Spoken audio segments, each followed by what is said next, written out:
Assalamualaikum warahmatullahi wabarakatuh. Perkenalkan, nama saya Cindy Amanda Ratnasari, NIM 2310801558. Baiklah, saya di sini akan menampilkan PPT yang berjudul Strategi Manajemen Operasional di Era Digital Saat Ini.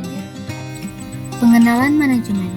Manajemen operasional di era digital mencakup proses pengelolaan sumber daya dan alur kerja agar bisnis dapat berjalan lebih efisien, responsif, dan beradaptasi terhadap perubahan. Dalam konteks ini, digitalisasi telah menjadi elemen penting untuk meningkatkan efisiensi proses, mempercepat pengambilan keputusan, dan menjaga keunggulan kompetitif. Peran teknologi dalam manajemen. Yang pertama itu memperbaiki kolaborasi tim, yang kedua mengurangi biaya operasional, yang ketiga mengelola risiko dengan lebih baik, dan yang terakhir itu mendorong inovasi produk dan layanan. Transformasi digital dan operasional.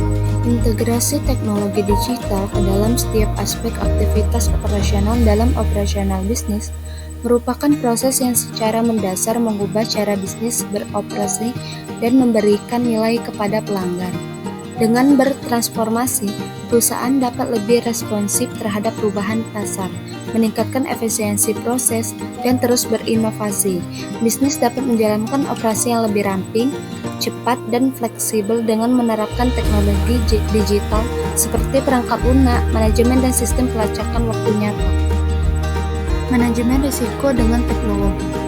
Transformasi digital dalam operasional bisnis adalah proses mengintegrasikan teknologi digital ke dalam setiap aspek aktivitas operasional yang secara mendasar mengubah secara bisnis beroperasi dan memberikan nilai kepada pelanggan.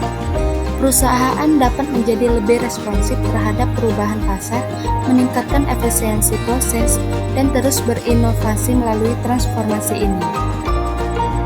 Kolaborasi tim dengan alat digital. Alat digital memungkinkan kolaborasi tim bekerja lebih efisien dan produktif. Terlepas dari lokasi atau batasan fisik, koordinasi, transparansi, dan pemantauan pekerjaan secara real-time dimungkinkan oleh alat digital seperti aplikasi manajemen proyek, platform komunikasi, dan perangkat lunak berbagai dokumen. Tim dapat berkolaborasi dengan berbagai ide. Optimalisasi proses kerja. Tujuan optimalisasi proses kerja adalah untuk meningkatkan efisiensi dan efektivitas pada setiap tahapan operasional perusahaan. Perusahaan dapat menentukan tugas-tugas yang membutuhkan lebih banyak waktu, uang, atau sumber daya daripada yang mereka perlukan dengan menjelaskan alur kerja secara detail. Kualitas layanan atau produk yang diberikan kepada pelanggan juga dipengaruhi oleh optimalisasi proses kerja. Selain peningkatan produktivitas dengan mengadopsi proses yang lebih sederhana dan efisien, perusahaan dapat merespons kebutuhan pasar dengan lebih cepat dan fleksibel.